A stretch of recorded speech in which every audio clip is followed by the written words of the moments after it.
우리가 본문 통합으로 전 세대의 다음 공동체가 함께 성경을 보고 있습니다. 오늘 하나님의 창조 사건 중에서 하나님의 형상에 대한 주제로 성경 말씀을 나누기를 소원합니다. 하나님의 형상이라는 단어는 우리가 신앙생활 하면서 여러 번 많이 들어왔던 단어입니다. 그래서 하나님의 형상이 무엇인지에 대해서 우리는 대충 각자의 정의상 그것들을 잘 마음속에 새겨두고 계십니다. 하지만 우리가 하나님의 형상에 대한 차원이 얼마만큼 넓어질 수 있고 그 형상으로 인하여 어떠한 현상들이 일어나는지에 대해서 한번 되짚어 볼 필요가 있습니다. 상식적으로 이 형상이라는 단어는 사물의 어떠한 특징이나 그런 현상들을 나타내는 단어입니다. 그래서 주변에도 이 형상이라는 단어가 많이는 쓰이지 않지만 세상에 있는 사람들도 다 아는 단어예요. 그러다 보니까 사람마다 각자의 정의를 가지고 형상이라는 단어를 해석하게 되는 거죠. 소설가 박안서 씨라는 분이 있는데 이분이 소설에 이런 내용을 썼어요. 어떤 아버지가 아들과 닮았다는 모습을 이야기하면서 씨는 못 속이는 게 바로 이런 거군요 라는 대사가 있더라고요. 씨는 못 속이는 게 바로 이런 거군요. 씨는 못 속인다 라고 했을 때 이것은 하나님의 형상에 대한 이야기에 비슷한 부분이 될 수 있습니다. 주변에서 자주 듣는 말 중에서 피는 못 속인다 이런 이야기가 있어요. 아이들 예배 드리러 가면은 어떤 아이가 막 크게 소리 지르면서 막 귀에 꽂혀요. 너무 목소리가 커서. 그래서 뒤를 딱 돌아보잖아요. 그러면 19은 다 김주와 김주원이에요. 이게 아시는 분들은 웃죠. 김건우 목사님 있잖아요. 목소리가 너무 커요. 그래서 조용히 말해도 싸우는 것 같이 들리는 거예요. 조용히 말할 줄 모르는 사람이, 귓속말 같은 거 못하는 사람. 그러니까 애들도 똑같이 목소리가 너무 커요. 그래갖고 깜짝 놀라서 쳐다보면은 김주원. 깜짝 놀라서 쳐다보면 김주원이에요. 네, 대부분 그래요. 이게 피는 못 속인다 라는 말의 의미잖아요. 우리는 알고 있듯이 씨는 못 속인다 라는 말의 의미도 비슷한 의미예요. 형상은 이렇게 우리에게 어떠한 특성들이 물려지는 이런 차원들을 이야기하고 있죠. 성경에서 보면은 하나님의 인간의 특성이 이 하나님의 형상으로 많이 언급이 되는데 형상이라는 말은 안 쓰여있지만 이런 단어들이 있어요. 이 권사님들이나 우리 이제 나이 드신 우리 장로님들이나 기도하실 때 자주 쓰는 이 단어가 있는데 불꽃 같은 눈동자예요. 네, 불꽃 같은 눈동자로 지켜주시옵소서 이런 게 있어요. 근데 성경의 용례로 보면은 불꽃 같은 눈동자로 지켜주시진 않아요. 심판하세요. 불꽃은 하나님의 소멸하는 불이에요. 그래서 이건 심판과 관련된 메시지거든요.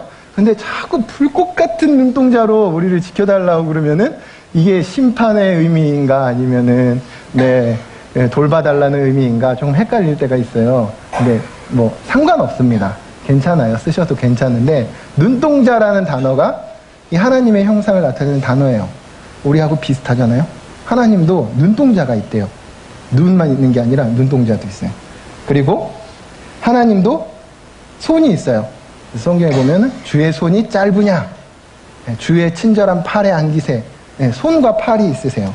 그리고 여호와의 등이라는 단어도 나오고요. 음성이라는 말도 나오고 얼굴이라는 말도 나와요. 그래서 하나님의 형상이라는 것이 인간의 이러한 모습과 연결이 되는 것입니다. 그러기에 우리 인간의 모습은 하나님을 닮았다라고 이야기할 수 있는 것이죠. 이것을 우리는 형상이라고 부릅니다. 하나님의 형상대로 창조된 우리는 하나님과 씨는 못 속이는 관계가 되는 것이죠. 씨는 못 속이는 관계, 피는 못 속이는 관계. 우리는 하나님의 형상을 닮았습니다. 옆에 계신 분들과 우리는 하나님의 형상입니다. 다시 한번 인사할까요? 당신은 하나님의 형상을 닮으셨습니다. 이렇게. 사전적 의미의 이 형상이라는 단어는 제가 찾아보니까 사물의 생긴 모양이나 상태라고 기록이 되어 있어요. 사물의 생긴 모양이나 상태. 평범한 사람들이 생각하는 이 상식의 기준에는 아마 이 형상이라는 단어는 그저 물질적인 특성을 의미하는 것 같아요. 물질적인 특성. 그렇지만 성경에 나와 있는 하나님의 형상은 이 물질적인 특성을 넘어서요. 그에 국한되지 않습니다. 우리가 잘 아는 말씀 중에 하나님은 영이시니 예배하는 자는 영과 진리로 예배할지니라 라는 요한복음 4장 24절의 말씀이 있어요. 하나님은 영이시죠. 보이지 않는 분. 그래서 이 영적인 존재로 우리를 하나님의 형상으로 창조하셨습니다. 그러기에 우리는 영혼을 지녔어요. 다른 동식물들과 구별되는 것은 인간만이 영혼을 가진 존재이기 때문에 그렇습니다. 이건 다른 창조물들과 구별되는 모습으로 하나님이 창조하셨다는 거예요. 하나님이 흙으로 사람을 빚으시고 생기를 불어넣으셔요. 이게 뭘까요? 그렇게 생기를 딱 불어넣으니까 뭐가 됐죠? 사람. 네. 성경에는 생명이 된지라 이렇게 써 있어요. 생명이 된지라. 하나님의 형상을 따라 창조된 우리는 생기로 탄생된 생명들입니다. 생기는 살아있는 숨이에요. 그죠? 한자어로 보면 살아있는 숨. 그리고 생명은 살아있는 존재. 생기를 살아있는 숨이라고 보면은 호흡이라고 생각할 수 있어요. 살아가는 호흡. 그러면 생명은 살아있는 존재인 생명체를 의미하는 것이죠. 하나님은 우리에게 생기를 주셨어요. 뭘 줘요? 호흡을 주셨어요. 살게 하셨어요. 그래서 우리는 생명체로 탄생이 되었습니다. 그래서 우리는 호흡이 끊어지잖아요. 그러면 죽는 거예요. 호흡이 끊어지면 하나님의 형상이 없어지는 거예요. 숨을 쉬지 않는 것은 죽는 거예요. 우리는 영혼으로 살아있는 생명체가 되는 것입니다. 그러니까 하나님의 형상은 영적인 존재로 나아가는 발돋움입니다. 고린도전서 15장은 부활장이라고 부르는데 이 부활장의 44절에 보면은 육의 몸으로 심고 신령한 몸으로 다시 살아나나니 육의 몸이 있은즉 또한 영의 몸도 있느니라 라고 이야기를 해요. 육의 몸도 있고요. 영의 몸도 있어요. 인간은 육도 있고요. 영도 있어요. 그래서 아담은 이 육과 영이 하나가 되어 생명이 된 하나님의 형상이 되는 것이죠. 아담이 히브리 원어로 어떤 뜻이냐면은 땅이라는 뜻이에요. 그럼 우리가 아담과 함께 창조된 하와가 있잖아요. 하와는 어떤 뜻일까요? 호흡하다라는 뜻이에요. 둘이 합쳐요. 한 몸을 이루어요. 그럼 뭐가 될까요? 뜻을 합쳐보세요. 땅이 호흡하다. 네. 아까 생기가 불어넣어지니 생명이 됐다는 의미랑 똑같은 의미예요. 하나님께서 아담과 하와를 창조하실 그 계획에는 처음부터 인간을 생명, 하나님의 형상으로 창조하시겠다는 뜻이 이미 들어있었어요. 아담과 하와의 이름은 그러한 인간이 하나님의 형상임을 드러내는 확실한 모습이 되는 것입니다. 영과 육이 하나 되어 하나님의 형상을 이루는 모습으로 우리를 창조하신 것이죠. 아담이 하와와 한 몸을 이루어서 하나님이 원하시는 뜻으로 이 땅 가운데 하나님의 형상을 구현해 나가는 것. 그것이 하나님이 우리에게 원하시는 일입니다. 하나님의 형상은 그래서 철저하게 관계 위주로 구성이 되어 있어요. 형상이라고 해서 너무 개인적인 측면에서 하나님의 성품을 담고 하나님의 인격을 담고 하나님의 능력을 담고 이러한 측면도 강조하지만 더 중요한 것은 처음부터 하나님의 형상은 관계 중심적이라는 거예요. 왜냐? 아담이 땅이고 하와는 호흡하다니까. 처음부터 하나가 되는 연합을 하나님께서는 하나님의 형상으로 보여주셨어요.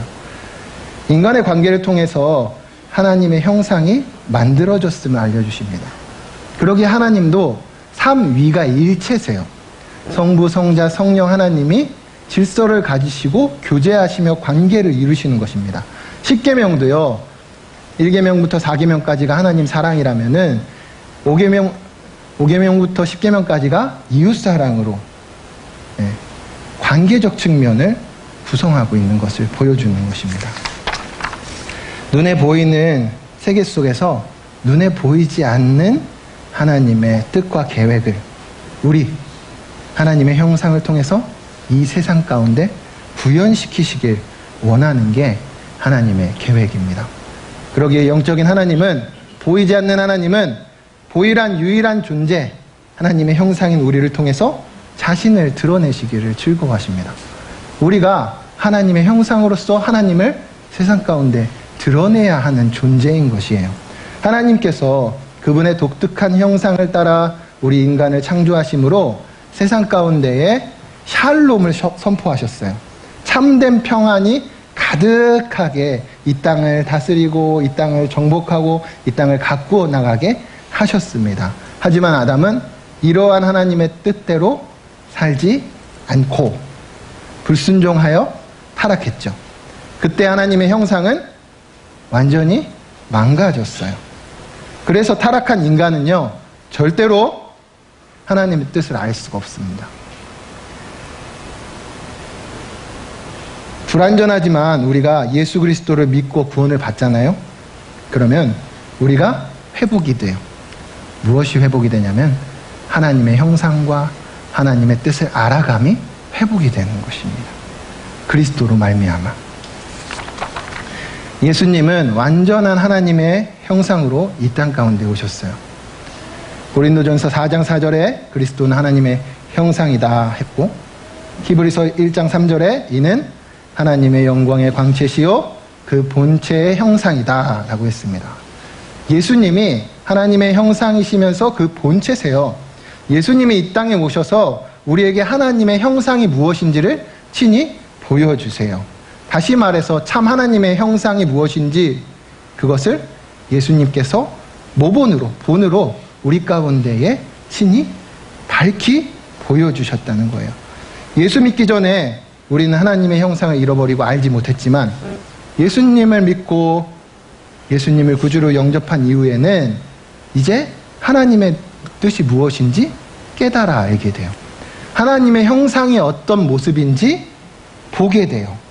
구약에 그림자와 같이 희미했던 하나님의 형상이 신약의 예수 그리스도를 통해서 확실히 밝혀졌다는 말씀이 바로 이러한 의미를 포함하고 있는 것입니다.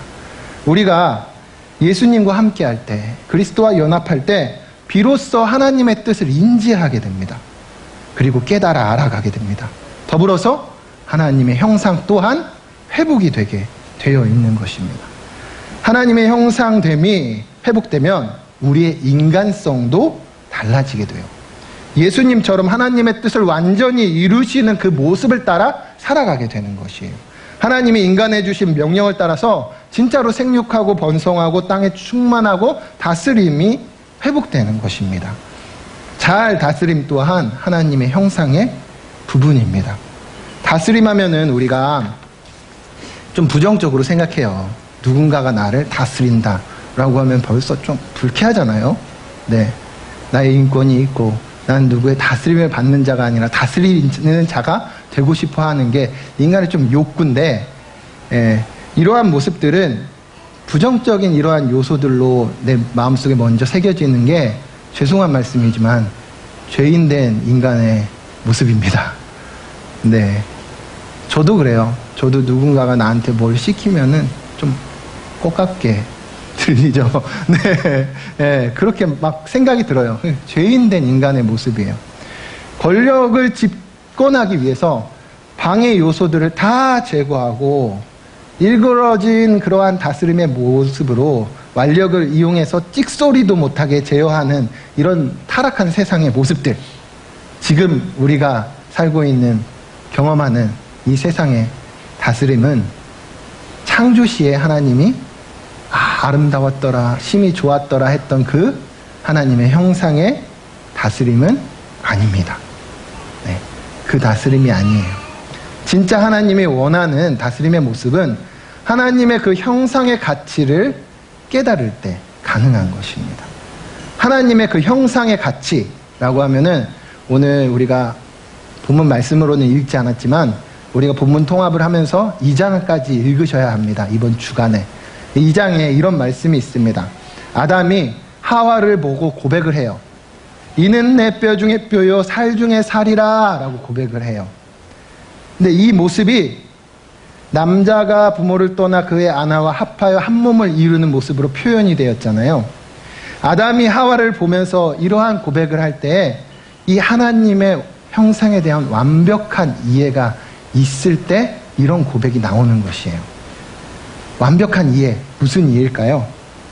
하나님이 하나님의 형상으로 인간을 창조하셨다는 것을 이해하셔야 됩니다. 아담을 하나님의 형상으로 창조하셨잖아요. 그러면 하나님께서 하와를 창조하실 때 물론 남자의 갈비뼈를 이렇게 빼갖고 창조하셨지만 무엇으로 창조하셨을까요? 누구를 닮게? 하나님을 닮게 하나님의 형상으로 창조하셨다는 거예요. 그 아담이 하나님께서 하나님의 형상으로 생명체를 탄생시키시는 그 모습을 보고 이렇게 고백하는 거예요. 이는 내 뼈 중에 뼈요 살 중에 살이다. 나와 한 몸을 이루는 여자구나 라고 고백을 하는 거예요. 하와도 하나님의 형상이니까 하나님이 보시기에 아주 존귀한 존재로 이를 창조하셨기 때문에 그렇습니다. 아담이 하나님의 형상으로 존귀하다면은 하와 또한 하나님의 형상으로 존귀한 것이에요. 그러니까 하나님의 형상이라는 것을 우리가 소유하고 있다는 것은 우리의 모습 가운데 하나님의 형상이 있다는 것은 우리가 굉장히 소중한 존재라는 것을 의미하는 거예요. 네. 다스림은 바로 이럴 때 가능해요. 인간을 하나님의 형상으로 대할 때 가능해요. 인간을 하나님께서 그렇게 귀하게 여기시는 하나님의 작품으로 대할 때 가능한 것이에요. 하나님께서 아담에게 하와에게 명령하신 생육하고 번성하고 땅에 충만하라는 그 다스림의 원형은 오늘날 우리가 보고 있는 다스림과는 전혀 다른 모습인 것입니다. 하나님의 형상은 우리 인간이 소중하고 귀한 이유인 것이에요. 하나님이 아담을 창조하실 때 아담이 하나님의 형상에 대한 완벽한 이해를 가지고 있었기에 이렇게 고백하는 것입니다. 아, 좋다. 심히 좋았더라. 이 고백이 어디에 나온 고백이죠? 1장에 나온 하나님께서 세상을 창조하실 때 말씀하신 고백이에요. 너무 좋다. 심히 좋다. 너무 그레이트하다. 정말 좋다라는 것을 하나님께서 말씀하시는 것과 같이 그 감탄의 이 고백이 아담으로부터 쏟아져 나오는 것입니다. 내 뼈 중에 뼈요 살 중에 살이다 라는 고백으로요. 우리가 하나님의 형상으로 창조되었다는 것은 인간이 존귀한 존재임을 알게 하시기 위함입니다. 옆에 사람에게 옆에 한번 돌아보십시오. 이제 하나님의 형상입니다까지는 고백을 하셨는데 아, 당신은 참 나한테 소중한 사람이야 라고 고백하셔야 합니다. 네, 좀 얼굴을 안 보시는 이 분들이 계셔서 정말 나한테 소중한 사람이야. 나한테 너무나 귀한 사람이야. 하나님이 나에게 주신 뼈 중에 뼈요 살 중에 살입니다 라고 고백하는 거죠. 네, 우리가 타락하지 않았다면은 아마 이 고백이 지금 얼굴 빨개지면서 부끄럽지 않게 나올 거예요. 그런데 우리가 이미 세상에 찌들어 있는 이 세상 가운데 살고 있는 이 하나님의 백성이기 때문에 어쩔 수 없이 너무 부끄러워요. 창피해요. 근데 아담은 이렇게 부끄럽게 고백하지 않았어요. 정말로 사랑하는 마음으로. 이게 마음에서 우러나와서 그냥 당신은 나한테 너무 사랑스러운 사람이야. 소중한 사람이야. 당신이 있어서 나는 너무 행복해. 이런 고백이 절로 나오게 되는 것이죠. 하나님의 형상을 지닌 인간은 그래서 존귀한 존재입니다. 우리는 가치 있는 존재예요. 인간이 인간을 향해서 이렇게 고백을 하는 것은요, 남녀 간의 이 야한 이야기로 해석을 하시면 안 됩니다. 우리가 서로 존귀한 존재로 여기면서 하나님의 형상이라는 것을 인정하며 고백하는 것이죠. 이러한 경험들을 우리가 세상 속에서 가끔 해요. 저 같은 경우에는 이것이 하나님의 사랑과 하나님의 형상에 대한 깨달음이 있는 자의 마음이구나라는 것을 언제 느꼈냐면은 아이가 태어날 때였어요. 다를 때는 나의 모든 것을 주고 싶진 않았거든요. 근데 아이가 딱 태어났는데 이 아이를 보면서 너무나 귀한 거예요. 너무나 존귀한 거예요. 이 아이의 인생을 위해서는 내 모든 걸 주고 싶어요. 진짜 거짓말 안 하고. 나를 희생해서 이 아이를 책임지고 도와주고 지켜내겠다라는 그 마음이 그 탄생 순간에 잠깐 들어요.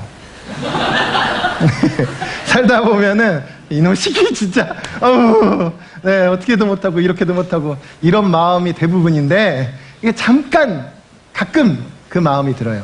그게 아마 하나님의 형상에 대한 이해가 있는 모습이 아닐까라는 생각이 들더라고요. 우리는 왜 귀한 존재입니까? 왜 가치 있을 수밖에 없습니까? 하나님이 과연 왜 존엄한 존재로 우리를 창조하셨습니까? 이것은 바로 하나님의 사랑의 고백이 있기 때문에 그렇습니다.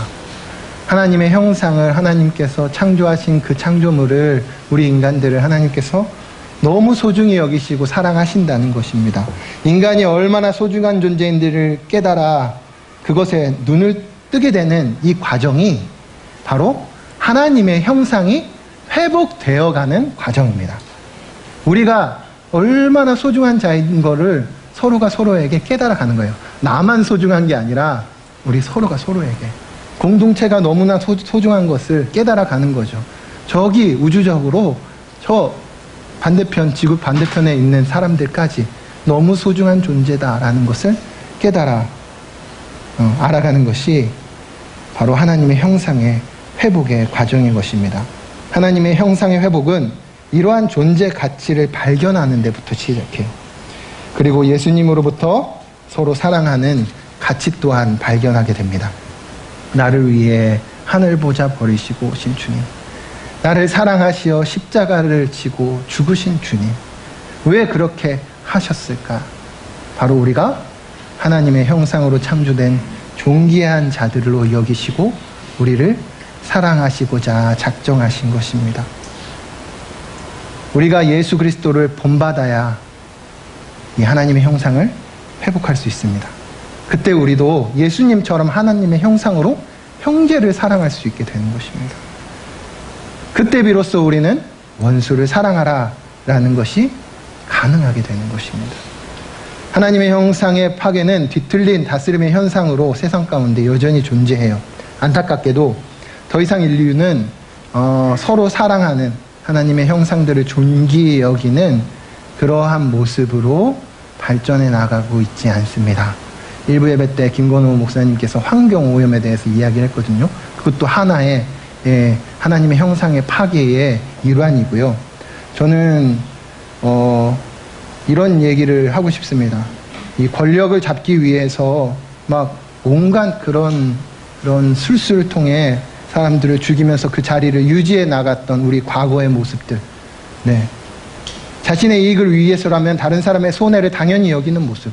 군림하고 지배하고 자기 뜻대로 움직여서 우월함 속에서 사리사욕을 채우고자 하는 그러한 모습들은요, 하나님이 원하시는 다스림의 모습이 아니고 하나님의 형상을 존귀히 여기는 모습이 아닙니다. 지금도 우리 주변에 일어나고 있는 역사 속에 이러한 일들이 존재하고 있지 않습니까? 이것은 악인들의 모습입니다. 하나님의 형상이 아닙니다. 이렇게 타락한 인간은 더 이상 하나님의 형상으로 서로를 귀하게 여기지 않는 것이에요. 이젠 하나님의 형상임을 스스로 부인하게 됩니다. 그래서 하나님이 없는 인류는 이러한 모습의 현실을 나타낼 수밖에 없는 것입니다. 하나님이 인간을 존귀한 존재로 하나님의 형상으로 창조하셨기 때문에 우리가 하나님께로부터 온 자리들이기 때문에 하나님으로부터 떨어지잖아요. 단절이 되잖아요.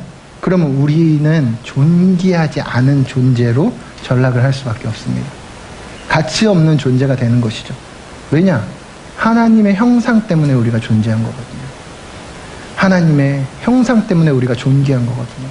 하나님과의 관계가 단절되면 우리는 그렇게 가치 없는 자가 되는 것이에요. 그 가치 없음을 세상 가운데 지금 나타내고 있는 거잖아요. 서로가 서로를 사랑하는 것이 아니라 서로가 서로를 죽이며, 그렇게 인간의 가치를 하찮게 여기는 것이 야말로 하나님의 형상인 하나님의 형상을 업신여기는 것이고 하나님을 부인하는 것입니다. 우리는 하나님이 없으면 아무것도 아닙니다. 하나님이 없는 인간의 존엄은 존재할 수 없는 것이에요. 우리가 어디로부터 왔을까요? 우리를 창조하신 분이 누구실까? 우리가 어떠한 사랑으로 지금 이렇게 생명체로 존재하고 있는가? 이러한 존귀한 존재로 우리를 창조하신 분이 누구신가를 기억하시기 바랍니다. 하나님께서 우리에게 주신 그 하나님의 형상을 되찾으시기 바랍니다. 예수 그리스도를 통해서 그 형상을 본받아 그 안에 자라가시기 바랍니다. 그저 신앙생활을 통해서 마음의 위안과 평안만을 누리는 데서 머무시는 것이 아니라 참된 하나님의 형상의 의미를 이해하고 그 형상을 회복하여 나아가시기를 소원합니다. 주여, 우리에게 이러한 형상을 회복시켜 주시옵소서. 하나님의 형상으로 온전히 우리를 세워 주시옵소서. 예수 그리스도의 온전한 모습을 본받아 살아가게 하여 주시옵소서. 우리를 통하여 세상 가운데 하나님의 형상을 증거하게 하여 주시옵소서. 그렇게 우리 다음의 공동체가 살아있는 하나님의 형상으로 보이지 않는 하나님을 세상 가운데 증거해 내시기를 주님의 이름으로 간절히 소원하겠습니다.